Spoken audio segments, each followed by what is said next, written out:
Let's talk about the UFC fight night this weekend. Johnny Walker taking on Ming Yang. Guys, Johnny Walker is probably one of the most entertaining guys in that octagon on a good day. Let me tell you a little bit about Johnny Walker. When Johnny Walker first came into the UFC, the guy was on fire. The guy was beating people up. Although they were not championship caliber people that he was beating up, but he was just came into action, just beating people up. Very entertaining, charismatic, huge guy, athletic. People were saying it was the guy to beat John Jones at that time. You know, it was kind of like a quick rise for Johnny Walker, then also a quick downfall as well. Till Johnny Walker started losing, started getting knocked out left, right, center. His chin up in the air, getting knocked out easily. People start finding how to beat Johnny Walker. So it was kind of a guy, you win some, you lose some. Till today, win some, you lose some. Still in the UFC, deserves to be in the UFC because he's an entertaining fighter and he's a good add-on to the light heavyweight mix, for sure. Johnny Walker should be in the UFC. He's a good fighter. He just can't seem to click everything together and click like 5 wins together and fight for that title shot. He usually wins like 2 and back down again, gets knocked out, you know? But I don't know about this fight. I don't know is it going to be any different for Johnny Walker. I can't put my money on Johnny Walker ever. He's one of those guys like Anthony Smith. I can't put my money on Anthony Smith as well before he retired. I just can't put my money on some guys, and Johnny Walker is one of them. Because this guy he's fighting loves to knock people out. His last 3 fights anyways, he's been knocking people out. And who is the best candidate to knock out Johnny Walker? Ming Yang, guys. He is the best candidate for it. The guy doesn't mess around. He's going to go for that chain. He's going for that Johnny Walker's chain all day long. And the worst thing about this fight is a 5-round fight. That is the worst thing about it. If it was a 3-round fight, Johnny Walker might escape getting knocked out. But a 5-round fight, he's going to have to finish Ming Yang, or he's going to have to get knocked out.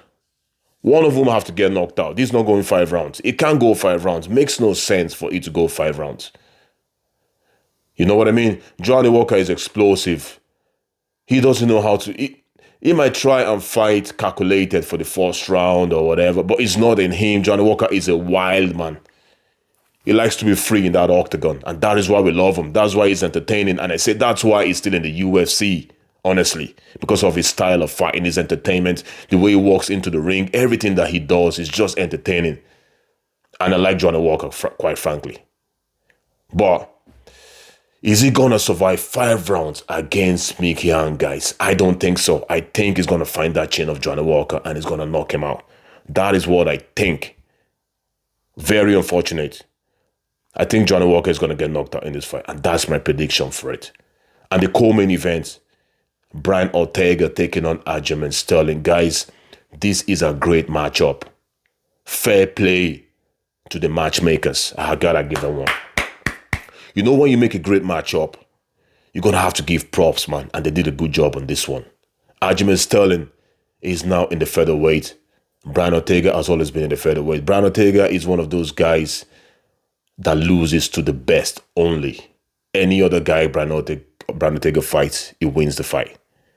And one thing about Brian Ortega, he's a tough son of a bitch. He's a tough SOB. Brian Ortega is a tough man. He's the toughest man I know in that octagon, hands down. In my opinion, have you watched his fights? Go and watch this guy's fight. He has the heart, man, the heart of a lion. Doesn't give up, man. He should be called Lion, man. He should be called Lionheart. He should be the one called Lionheart, man. Man, the guy is so tough for his own good, doesn't give up, keeps coming back for more punches, keeps coming back for more punishment. He's just too tough. I love watching Brian Ortega fight. I know this can be good for him in the future, like, you know, getting punched and all that, but damn, I hope he's getting paid. It's very entertaining.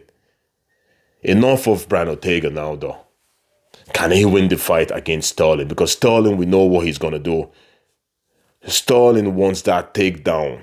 He wants to grab your back and choke you out, the rear naked choke. Can he do that to Brian Ortega? Brian Ortega is also equally good on the floor, on the ground, but in a different way. Brian Ortega is submission good. His guillotines are unreal. If Aljamain Sterling makes a mistake and doesn't calculate before he goes for that takedown, Brian Ortega can snap that neck and there she rolls. There she rolls, guys. He can, Brian Ortega can get submission from anywhere. He can get a triangle. Just give it to him. Give it to him. He can do anything from anywhere when it comes to jiu-jitsu. So this is a very interesting fight. I really like this fight. It's a very big coin flip for me. It's I don't even know how to pick this fight. The coin flip is so 50-50. I don't even know who to pick for this fight, honestly. But if I have to pick someone, I'm gonna have to pick Aljamain Sterling. And the reason why I'm picking Sterling is because of Merab. There have to be that positivity in that camp. Merab is a champion defending his belt, and Merab is on fire, and Merab is definitely encouraging Sterling. And remember, Sterling was a champion himself in bantamweight before Merab became a champion. The two boys didn't want to fight each other because they're best of friends. And Sterling moved up to featherweight and left the bantamweight for Merab. And now he's the king of the bantamweight. So Sterling knows what it takes to be a champion. He knows what it takes to win fights. He knows what he needs to do. They've done a lot of tape study on Brian Ortega. I know Brian Ortega has done the same, but I just think with the morale in that camp, Sterling might get it done slightly. So my pick for this fight anyways, again, is a 50-50, but I'm going to pick Sterling. I think Sterling might get it done. He could go to a decision. I don't know, but he's getting it done. And guys, another fight that I need to mention on this card, the last three fights, actually, they're the best fight. So we have the heavyweight guys. Oh my goodness.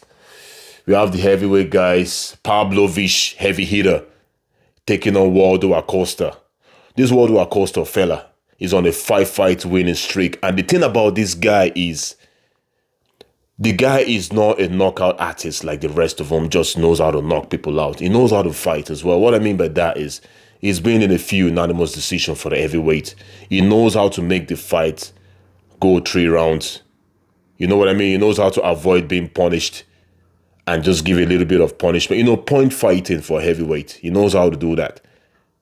He knows how to brawl when he needs to brawl, whatever. But my point is, his wins are not just based on knockouts because he's a heavyweight. If you read you properly, he can definitely take the fight to the 3rd round and win by decision. That is my point here. Can he do that against Pablo Vish? Because Pablo Vish, he's only lost to the best of the best as well. You know what I mean? He's lost to the Volkov, and he's also lost to Aspinall. There's no shame in losing to Aspinall or Volkov. Those guys are on fire. And I think that fight is going to happen in the future, actually. Aspinall versus Volkov. This 6 foot, is it 6'7" or 6'8"? The guy is massive, man. That will be some fight. But anyways, who is going to win this fight? Pablo Vish. I know he won his last fight. It's a tough one to pick for me, but not as tough as the previous fight, the co-main event. I will be leading 60% towards Waldo Costa. I think he might get it done. I think he's a smart fighter, and he won't really engage with Pablo Vish and gets reckless and gets knocked out. He's going to survive it, and he's going to be smart enough to point fight Pablo Vish. And if the knockout opportunity comes, he's going to take it. So my pick for this one, Waldo Costa. Guys, show some love as usual. Enjoy the fights this weekend. It's going to be a good fight. Watch the prelims. Watch everything. There's always new guys coming up. New women coming up. That is that is the good thing about the UFC. New guys, they're the future, you know what I mean? Like the guys in the prelims today, in the next year, you'll be like, oh my goodness, this guy is so good. That's why I watch the prelims. There's always something. And the guys want to make an impression as well, the people in the prelims. So they always come to fight. You know what I'm trying to say? Just like the Dana White Contender Series, the prelim guys are usually like that because they want to get to the top. They want to be noticed by you guys. So I watch everything. So guys, enjoy the fights anyways. Have a good weekend. Show some love. Subscribe, share the video, and give us a like. And I'm going to see you guys at the next one. Take care.